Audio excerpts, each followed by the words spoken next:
ಸಂವಿಧಾನ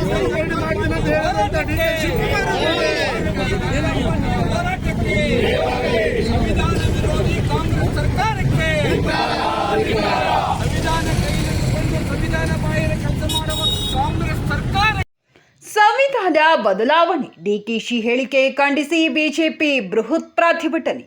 ಗಂಗಾವತಿ ವಿಶ್ವಕ್ಕೆ ಮಾದರಿಯಾದ ಬೃಹತ್ ಸಂವಿಧಾನವನ್ನು ಮುಂದೊಂದು ದಿನ ಬದಲಾವಣೆ ಮಾಡುವುದಾಗಿ ಸಾರ್ವಜನಿಕ ಬಹಿರಂಗವಾಗಿ ಹೇಳಿಕೆ ನೀಡಿರುವ ರಾಜ್ಯದ ಉಪಮುಖ್ಯಮಂತ್ರಿ ಡಿಕೆ ಶಿವಕುಮಾರ್ ಅವರ ಹೇಳಿಕೆಯನ್ನ ಖಂಡಿಸಿ ಅವರ ಸದಸ್ಯತ್ವವನ್ನು ರದ್ದುಪಡಿಸುವಂತೆ ಒತ್ತಾಯಿಸಿ ಭಾರತೀಯ ಜನತಾ ಪಕ್ಷದ ನೇತೃತ್ವದಲ್ಲಿ ಮಂಗಳವಾರದಂದು ಶ್ರೀಕೃಷ್ಣದೇವರಾಯ ವೃತ್ತದಲ್ಲಿ ಬೃಹತ್ ಪ್ರತಿಭಟನೆ ನಡೆಸಲಾಯಿತು. ಮಾಜಿ ಶಾಸಕ ಪರಣ್ಣ ಮುನವಳ್ಳಿ, ಎಂಎಲ್ಸಿ ಹೇಮಲತಾ ನಾಯಕ್, ಮಾಜಿ ಸಂಸದ ಶಿವರಾಮೇಗೌಡ, ಎಚ್ ಗಿರಿಗೌಡ, ತಿಪ್ಪೇರುದ್ರಸ್ವಾಮಿ, ವೀರಭದ್ರಪ್ಪ ನಾಯ್ಕ್ ಸೇರಿದಂತೆ ಬಿಜೆಪಿಯ ವಿವಿಧ ಘಟಕಗಳ ಅಧ್ಯಕ್ಷರು ಹಾಗೂ ಪದಾಧಿಕಾರಿಗಳು ಉಪಮುಖ್ಯಮಂತ್ರಿ ಡಿಕೆಶಿ ಹೇಳಿಕೆಯನ್ನ ಖಂಡಿಸಿ ಹೈ ಡ್ರಾಮಾ ಜರುಗಿತು. ಉಪಮುಖ್ಯಮಂತ್ರಿ ಡಿಕೆ ಶಿವಕುಮಾರ್ ಅವರ ಪೋಸ್ಟರ್ ಒಂದಕ್ಕೆ ಬೆಂಕಿ ಹಚ್ಚಲು ಮುಂದಾದ ಎಂಎಲ್ಸಿ ಹೇಮಲತಾ ನಾಯ್ಕ್ ಹಾಗೂ ಇತರ ಮುಖಂಡರುಗಳ ಸಂದರ್ಭದಲ್ಲಿ ಪೊಲೀಸ್ ಅಧಿಕಾರಿಗಳು ತಡೆದರು. ಈ ಹಿನ್ನೆಲೆಯಲ್ಲಿ ಸ್ವಲ್ಪ ಮಾತಿನ ಚಕಮಕಿ ಜರುಗಿದ್ದು ಕಂಡುಬಂದಿತು. ಇದಕ್ಕೆ ಸಂಬಂಧಿಸಿದಂತೆ ಮುಖಂಡರುಗಳು ಉಪಮುಖ್ಯಮಂತ್ರಿ ಡಿಕೆ ಶಿವಕುಮಾರ್ ಹೇಳಿಕೆಯನ್ನ ತೀವ್ರವಾಗಿ ಖಂಡಿಸಿ ಮಾತನಾಡಿದರು. ಜನ ವಿರೋಧಿ ಸರ್ಕಾರಕ್ಕೆ, ಎಸ್ಸಿ ಹಣ ನುಂಗಿದ ಸರ್ಕಾರಕ್ಕೆ, ಭಾರತೀಯ ಜನತಾ ಪಾರ್ಟಿ ಕಾರ್ಯಕರ್ತರಿಗೆ ಭಾರತ್ ಮಾತಾ ಕಿ ವಂದೇ ಮಾತರಂ. ಸಂವಿಧಾನ ವಿರೋಧಿ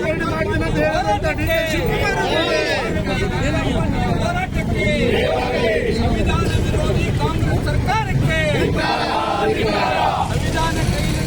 ಸಂವಿಧಾನ ಬಾಹಿರ ಕೆಲಸ ಮಾಡುವ ಕಾಂಗ್ರೆಸ್ ಸರ್ಕಾರ.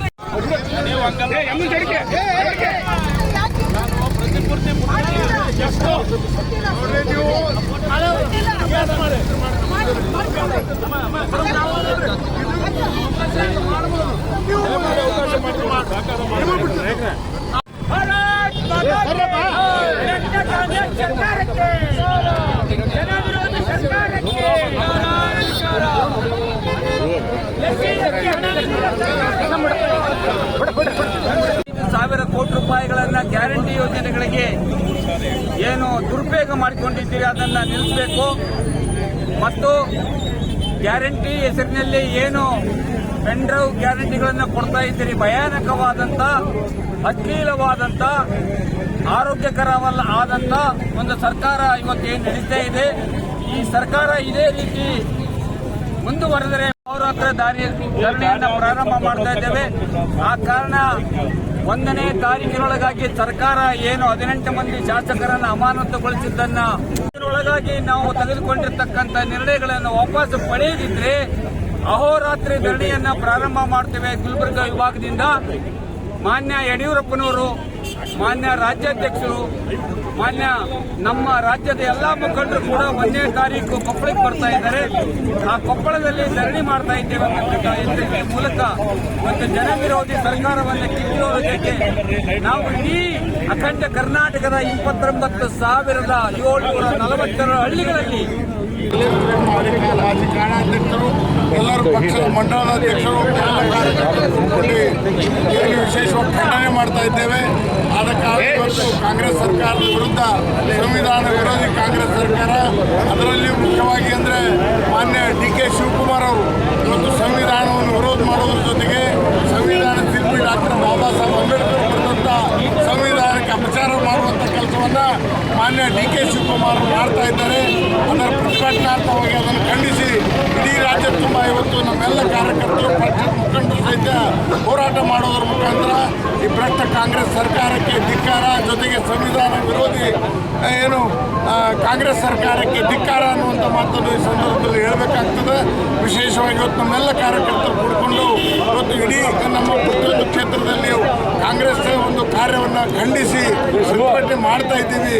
ಹನಿ ಟ್ರ್ಯಾಪ್ ವಿಷಯ ಇರ್ಬೋದು, ಅದೇ ರೀತಿ ನಮ್ಮ ಪರಿಶಿಷ್ಟ ಜಾತಿ ಪರಿಶಿಷ್ಟ ಪಂಗಡ ಹಣದ ದುರುಪಯೋಗ ಇರ್ಬೋದು, ಅನೇಕ ಹಗರಣಗಳ ಮಧ್ಯೆ ಇವತ್ತು ಕಾಂಗ್ರೆಸ್ ಸರ್ಕಾರ ಕಾರ್ಯ ಮಾಡ್ತಾ ಇದೆ. ಇದನ್ನೆಲ್ಲವನ್ನು ಸಹಿತ ನಾವು ಖಂಡಿಸಿ ಪ್ರತಿಭಟಿಸಿ ಇವತ್ತು ಗಂಗಾವತಿ ವಿಧಾನಸಭಾ ಕ್ಷೇತ್ರದ ಪರವಾಗಿ ನಮ್ಮ ಎಲ್ಲ ನಾಯಕರ ಒಂದು ಸಮ್ಮುಖದಲ್ಲಿ ಇವತ್ತು ಪ್ರತಿಭಟನೆ ಮಾಡ್ತಾ ಮಾಡ್ತಾ ಇದ್ವಿ ಅನ್ನುವಂಥ ಮಾತನ್ನು ಕಾಂಗ್ರೆಸ್ಸಿನ ಸರ್ಕಾರ ಇವತ್ತು ಕೂಡಲೇ ಏನು ಸಂವಿಧಾನ ವಿರೋಧಿ ಹೇಳಿಕೆಯನ್ನು ನೀಡಿದಂಥ ಮಾನ್ಯ ಡಿ.ಕೆ. ಶಿವಕುಮಾರ್ ಕೂಡಲೇ ಅವ್ರನ್ನ ವಜಾ ಮಾಡಬೇಕನ್ನುವಂಥ ಒತ್ತಾಯವನ್ನು ಸಹಿತ ನಾವು ಮಾಡ್ತಾ ಇದ್ವಿ ಅನ್ನುವಂಥ ಮಾತನ್ನು ಹೇಳಲಿಕ್ಕೆ ಬಯಸ್ತಾ ಇದ್ದೀವಿ. ಮೊನ್ನೆ ದಿನ ಡೆಲ್ಲಿಯಲ್ಲಿ ಒಂದು ಸುದ್ದಿಗೋಷ್ಠಿಯನ್ನು ನಡೆಸ್ತಾರೆ. ಕರ್ನಾಟಕ ರಾಜ್ಯದಲ್ಲಿ 4% ಮೀಸಲಾತಿಯನ್ನ ಮುಸ್ಲಿಂ ಸಮುದಾಯಕ್ಕೆ ಏನಪ್ಪ ಅಂದ್ರೆ ನೀವು ಕೊಡ್ತಾ ಇರ್ತಕ್ಕಂಥದ್ದು ಯಾವುದೇ ಸಂವಿಧಾನಿಕವಾಗಿ ಇಲ್ಲ ಅಂತಕ್ಕಂಥ ಮಾತನ್ನ ಒಬ್ಬ ಪತ್ರಕರ್ತನಾಗಿ ಪ್ರಶ್ನೆ ಮಾಡಿದಂಥ ಸಂದರ್ಭದಲ್ಲಿ ಅವರು ಹೇಳ್ತಾರೆ, ಇವತ್ತು ಈ ದೇಶದಲ್ಲಿ ಯಾವಾಗ ಬೇಕಾದರೂ ಏನಪ್ಪ ಅಂದರೆ ಮುಸ್ಲಿಂ ಸಮುದಾಯಕ್ಕೆ ಮೀಸಲಾತಿ ನೀಡುವುದರ ಬಗ್ಗೆ ಸಂವಿಧಾನ ಬದಲಾವಣೆ ಮಾಡೇ ಮಾಡ್ತೀವಿ ಅಂತಕ್ಕಂಥ ಮಾತನ್ನ ಡಿ.ಕೆ. ಶಿವಕುಮಾರ್ ಹೇಳ್ತಿರ್ತಕ್ಕಂಥದ್ದು. ಡಿ.ಕೆ. ಶಿವಕುಮಾರ್ ಅವರೇ, ನಿಮ್ಮ ಬಂಡ ಕಾಂಗ್ರೆಸ್ ಸರ್ಕಾರದ ನೀತಿ ನಿನ್ನೆ ಮೊನ್ನೆದಲ್ಲ. ಈ ದೇಶಕ್ಕೆ ಸ್ವಾತಂತ್ರ್ಯ ಸಿಕ್ಕ ಮೇಲೆ ಸುಮಾರು 75ರಿಂದ 80 ಸಾರಿ ಈ ದೇಶದಲ್ಲಿ ಸಂವಿಧಾನ ಏನಾದರೂ ತಿದ್ದುಪಡಿ ಬದಲಾವಣೆ ಏನಾದರೂ ಆಗಿದ್ರೆ ಅದು ಬಂಡ ಕಾಂಗ್ರೆಸ್ ಸರ್ಕಾರದಿಂದ ಅಂತಕ್ಕಂಥ ಮಾತನ್ನ ಕೂಡ ಹೇಳಬೇಕಾಗುತ್ತೆ. ಇವತ್ತು ಕಾಂಗ್ರೆಸ್ ಪಕ್ಷದ ಮಹಾನ್ ನಾಯಕಿ ಆಗಿರ್ತಕ್ಕಂಥ ದಿವಂಗತ ಇಂದಿರಾ ಗಾಂಧಿ ಅವರು ಈ ದೇಶದ ಜನರ ಮೇಲೆ ತುರ್ತು ಪರಿಸ್ಥಿತಿಯನ್ನು ತರುವುದರ ಮೂಲಕ ಸಂವಿಧಾನನ ಏನಪ್ಪ ವಿರೋಧಿ ನೀತಿ ಅವತ್ತೇ ಇವತ್ತು ಕಾಂಗ್ರೆಸ್ ಸರ್ಕಾರ ಅವತ್ತೇ ಈ ದೇಶಕ್ಕೆ ಕೊಟ್ಟಿರ್ತಕ್ಕಂಥದ್ದು. ಇವತ್ತು ಹೆಜ್ಜೆ ಹೆಜ್ಜೆಗೂ ಈ ರಾಜ್ಯದ ಈ ದೇಶದ ಜನರಿಗೆ ಹೇಳಕ್ಕೆ ಬಯಸ್ತಾ ಇದ್ದೀವಿ. ಇವತ್ತು ಭಾರತೀಯ ಜನತಾ ಪಕ್ಷದ ವತಿಯಿಂದ ಸಂವಿಧಾನ ಶಿಲ್ಪಿ ಬಾಬಾ ಸಾಹೇಬ್ ಅಂಬೇಡ್ಕರ್ ಅವರು ಸಂವಿಧಾನದಲ್ಲಿ ಕೊಟ್ಟಿರ್ತಕ್ಕಂಥದ್ದು ಮೀಸಲಾತಿ ಏನು ಶತಮಾನಗಳಿಂದ ತುಳಿತಕ್ಕೊಳಗಾಗಿರ್ತಕ್ಕಂಥ ಪರಿಶಿಷ್ಟ ಜಾತಿ ಪರಿಶಿಷ್ಟ ಪಂಗಡದವರಿಗೆ ಮಾತ್ರ. ಆದರೆ ಓಲೈಕೆ ಮತ್ತು ವೋಟ್ ಬ್ಯಾಂಕಿಗಾಗಿ ಇವತ್ತು ಮುಸ್ಲಿಮ್ಸ್ಗೆ ನೀಡಕೊಂಡಿದ್ರಿ ನೀವು ಸಂವಿಧಾನ ವಿರೋಧಿ ನೀತಿ. ಏನಪ್ಪ ಅಂತಂದ್ರೆ ಮೀಸಲಾತಿ ಅಲ್ಲ. ಡಿ.ಕೆ. ಶಿವಕುಮಾರ್ ಅವರೇ, ಒಂದನ್ನ ಅರ್ಥ ಮಾಡಿಕೊಳ್ಬೇಕಾಗುತ್ತೆ. ನೀವು ಎಂಥ ಬಂಡ ರಾಜಕಾರಣಿಗಳು, ಎಂಥ ಲುಚ್ಚ ರಾಜಕಾರಣಿಗಳು ಅನ್ನೋದಕ್ಕೆ ಇವತ್ತು ಹನಿ ಟ್ರಾಪ್ ಈ ರಾಜ್ಯದಲ್ಲಿ ಓಡಾಡ್ತಾ ಇದೆ. ಹಿಂದೆ ರಮೇಶ್ ಜಾರಕಿಹೊಳಿ ಸಾಹುಕಾರ ಮೇಲೆ ನೀವು ನಿಮ್ಮ ಸಚಿವೆ ಆಗಿರ್ತಕ್ಕಂಥ ಲಕ್ಷ್ಮೀ ಹೆಬ್ಬಾಳ್ಕರ್ ಅವರು ಸೇರ್ಕೊಂಡು ಹನಿ ಟ್ರಾಪ್ ಮೂಲಕ ಏನಪ್ಪ ಅಂದ್ರೆ ಒಬ್ಬ ಸಚಿವನ ಜೀವನ ತೇಜೋವಧಿ ಮಾಡಿರ್ತಕ್ಕಂಥ ಅತ್ಯಂತ ಭ್ರಷ್ಟ ನೀಚ ರಾಜಕಾರಣಿ ನೀನು ಅಂತಕ್ಕಂಥ ಮಾತನ್ನ ಕೂಡ ಈ ಸಂದರ್ಭದಲ್ಲಿ ಹೇಳಬೇಕಾಗುತ್ತೆ. ಇವತ್ತು ಕೂಡ ಪರಿಶಿಷ್ಟ ಪಂಗಡದ ಒಬ್ಬ ರಾಜಕಾರಣಿ, ಧೀಮಂತ ರಾಜಕಾರಣಿ, ಇವತ್ತು ರಾಜಣ್ಣವರು ಮತ್ತು ರಾಜಣ್ಣವರ ಮಗನ ವಿರೋಧ ಇವತ್ತು ಹನಿ ಡ್ರಾಪ್ ಮಾಡ್ತಾ ಇದ್ರಿ. ಹತ್ಯೆ ಕಾಯಕ್ಕೆ ಹೋಗ್ರಿ. ನಾಲಾಯಕ ರಾಜಕಾರಣಿ, ನಿನ್ನದೇ ಆದ ಪಕ್ಷದ ಸಚಿವರ ಜೊತೆಗೆ ನಿನ್ನ ಕೇವಲ ಅಧಿಕಾರದ ಆಸೆಗೋಸ್ಕರ ಮಧು ಹನಿ ಡ್ರಾಪ್, ಇದಕ್ಕಿಂತ ಇನ್ನು ಬೇರೆ ಬೇರೆ ಬೇರೆ ಬೇರೆ ಮಾಡೋ ಕೆಲಸಗಳಿದ್ದಾವೆ. ಡಿ.ಕೆ. ಶಿವಕುಮಾರ್, ಅದನ್ನು ಮಾಡಿಬಿಡು. ನಾಚಿಕೆ ಆಗ್ಬೇಕಾಯ ನಿನಗೆ? ಈ ರಾಜ್ಯದಲ್ಲಿ ಗ್ಯಾರಂಟಿ ಯೋಜನೆಗಳ ಮೂಲಕ ಅಧಿಕಾರಕ್ಕೆ ಬಂದಿರತಕ್ಕಂಥ ಕಾಂಗ್ರೆಸ್ ಸರ್ಕಾರ ಈ ರಾಜ್ಯದ ಜನರಿಗೆ ನೀವು ಕೊಟ್ಟಿರ್ತಕ್ಕಂಥ ಕೊಡುಗೆ ಏನು? ಇವತ್ತು SCP TSP ಅನುದಾನನ 25,146 ಕೋಟಿ 24-25ನೇ ಸಾಲಿಗೆ ದುರ್ಬಳಕೆ ಮಾಡಿರ್ತಕ್ಕಂಥದ್ದು ಭಾರತೀಯ ಜನತಾ ಪಕ್ಷ ಹೋರಾಟದ ಮೂಲಕ ಈ ರಾಜ್ಯದ ಜನರಿಗೆ ಮುಟ್ಟಿಸಿದೆ. ಅದೇ ರೀತಿ ವಾಲ್ಮೀಕಿ ಸಮುದಾಯದ 187 ಕೋಟಿ ಹಣನ ನುಂಗಿ ನೀರು ಕುಡಿದಿರ್ತಕ್ಕಂಥ ಅತ್ಯಂತ ಭ್ರಷ್ಟ ಮುಖ್ಯಮಂತ್ರಿ, ಒಬ್ಬ ಲುಚ್ಚ ಮುಖ್ಯಮಂತ್ರಿ ಯಾರಾದರೂ ಇದ್ರೆ ಅದು ಸಿದ್ದರಾಮಯ್ಯ ಅಂತಕ್ಕಂಥ ಮಾತನ್ನು ಕೂಡ ಈ ಸಂದರ್ಭ ಹೇಳಬೇಕಾಗುತ್ತೆ. ಈ ರಾಜ್ಯದ ಜನರಿಗೆ ಹೇಳ್ತಾ ಇದ್ದೀವಿ, ಬಂಧುಗಳೇ, ತಾಯಂದ್ರೆ, ಇವತ್ತು ಎಚ್ಚೆತ್ಕೊಳ್ರಿ. ಎಷ್ಟು ಜನರಿಗೆ ಗ್ಯಾರಂಟಿ ಸಿಗ್ತಾ ಇದೆ, ಇವತ್ತು ಎಷ್ಟು ಜನರಿಗೆ ಗೃಹಲಕ್ಷ್ಮಿ ಸಿಗ್ತಾ ಇದೆ, ನೀವೆಲ್ಲ ಅರ್ಥ ಮಾಡಿಕೊಳ್ಳಬೇಕು. ಇವತ್ತು ಕೇವಲ ಕೆಲವು ಜನರಿಗೆ ಗ್ಯಾರಂಟಿ ಯೋಜನೆ ಕೊಡೋದ್ರ ಮೂಲಕ ಈ ರಾಜ್ಯದ ಜನರಿಗೆ ಮೋಸ ಮಾಡೋದ್ರ ಮೂಲಕ ಅಧಿಕಾರಕ್ಕೆ ಬಂದಿರತಕ್ಕಂಥ ಈ ಭ್ರಷ್ಟ ಕಾಂಗ್ರೆಸ್ ಸರ್ಕಾರನ ಕಿತ್ತಿ ಒಗೆಲ್ಲಿವರೆಗೂ ಭಾರತೀಯ ಜನತಾ ಪಕ್ಷ ಹೋರಾಟ ಮಾಡುತ್ತೆ ಅಂತಕ್ಕಂಥ ಮಾತನ್ನ ಹೇಳೋದ್ರ ಜೊತೆಗೆ ಅದ್ರ ಬಗ್ಗೆ ಮಾತಾಡ್ತೀರಿ. ಇಲ್ಲಿ ನೋಡಿದ್ರೆ ಸಂವಿಧಾನದ ವಿರೋಧಿ ಚಟುವಟಿಕೆಗಳನ್ನ ಮಾಡ್ತಾ ಇದ್ದೀರಿ. ಇದೇನಾ ನೀವು ಮಾಡ್ತಕ್ಕಂಥದ್ದು? ಅದರ ಜೊತೆಯಲ್ಲಿ ಇವತ್ತು ಕರ್ನಾಟಕ ರಾಜ್ಯದಲ್ಲಿ ಅದಕ್ಕೆ ಕೇಳಿದ ಉತ್ತರವನ್ನು ಕೊಟ್ಟಿರ್ತಕ್ಕಂಥ ಡಿ.ಕೆ. ಶಿವಕುಮಾರ್ ಅವರು ಸಮಯ ಬಂದರೆ ಸಂವಿಧಾನವನ್ನು ಕೂಡ ಬದಲಾವಣೆಯನ್ನು ಮಾಡ್ತೀವಿ ಅಂತಕ್ಕಂಥ ಮಾತುಗಳನ್ನು ಹಾಡುವ ಮುಖಾಂತರ ಇವರ ನೈತಿಕತೆ ಏನಿದೆ ಅಂದರೆ ಸಂವಿಧಾನ ವಿರೋಧಿ ನೈತಿಕತೆಯನ್ನು ತೋರಿಸ್ತಾ ಇದೆ. ಅಂಬೇಡ್ಕರ್ ಅವರ ಸಿದ್ಧಾಂತದ ವಿರೋಧಿಯನ್ನು ತೋರಿಸ್ತಾ ಇದೆ. ಒಟ್ಟಾರೆ ಹೇಳಬೇಕು ಅಂದರೆ ಇವತ್ತಿನ ಈ ಪರಿಸ್ಥಿತಿಗೆ ಇವತ್ತು ಕಾಂಗ್ರೆಸ್ ಸರ್ಕಾರ ಮಾಡ್ತಕ್ಕಂಥ ಸಂವಿಧಾನ ವಿರೋಧ ಚಟುವಟಿಕೆಗಳನ್ನು ನೋಡ್ತಾ ಇದ್ರೆ ಈ ಸರ್ಕಾರವನ್ನು ತಕ್ಷಣವೇ ಕೇಂದ್ರ ಸರ್ಕಾರ ಬಾಜೆತ್ತು ಇವತ್ತು ಸಸ್ಪೆಂಡ್ ಮಾಡ್ತಕ್ಕಂಥ ವ್ಯವಸ್ಥೆಯನ್ನು ನಿರ್ಮಾಣಬೇಕಾಗಿದೆ. ಏಕೆಂದರೆ ಸಂವಿಧಾನ ಅಂತಕ್ಕಂಥದ್ದು ಈ ದೇಶದ ಗ್ರಂಥ. ಅಂಬೇಡ್ಕರ್ ಕೊಟ್ಟಿರ್ತಕ್ಕಂಥ ಒಂದು ಸಂವಿಧಾನವನ್ನು ನಾವು ಉಳಿಸಿಕೊಂಡು ಹೋಗಬೇಕಾಗಿರ್ತಕ್ಕಂಥ ಈ ಸಂದರ್ಭದಲ್ಲಿ ಇಂಥ ಲುಚ್ಚ DK ಶಿವಕುಮಾರ್ ಅವರ ಹೇಳಿಕೆಗಳು ಈ ದೇಶದ ಅಭದ್ರತೆಯನ್ನು ನಿರ್ಮಾಣ ಮಾಡ್ತಕ್ಕಂಥ ವ್ಯವಸ್ಥೆಯನ್ನು ನಿರ್ಮಾಣ ಮಾಡ್ತಾ ಇದೆ. ಅವರು ಕೇಳ್ತಾ ಇದ್ದಾರೆ ಧರ್ಮಾಧಾರಿತ ರಿಸರ್ವೇಷನ್ನು ಕೂಡ ತರಲಿಕ್ಕೆ ನಾವು ಸಿದ್ಧರಿದ್ದೀವಿ ಎಂಬ ಮಾತನ್ನು ಆ ಒಂದು ತಿದ್ದುಪಡಿ ಮುಖಾಂತರ ತರ್ತೀವಿ ಅಂತ ಅನ್ನೋದು.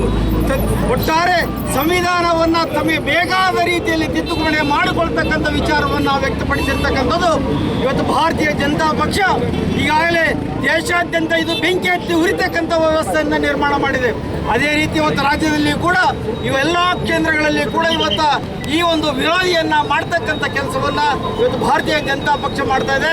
ಅನ್ಯರು ಕೂಡ ಇವತ್ತು ಇದಕ್ಕೆ ಕೈ ಜೋಡಿಸಬೇಕಾಗಿರ್ತಕ್ಕಂಥದ್ದು ಮೂಲಭೂತ ಹಕ್ಕಾಗಿದೆ ಎಂಬ ಮಾತನ್ನು ಹೇಳಿ ಆ ಸಂವಿಧಾನ ರಕ್ಷಣೆ ನಮ್ಮೆಲ್ಲರ ಕರ್ತವ್ಯವಾಗಿದೆ ಎಂಬ ಮಾತನ್ನು ಹೇಳ್ತಾ ನಮ್ಮೆಲ್ಲರಿಗೂ ವಂದಿಸಿ ಆತ್ಮವಿಶ್ವಾಸ.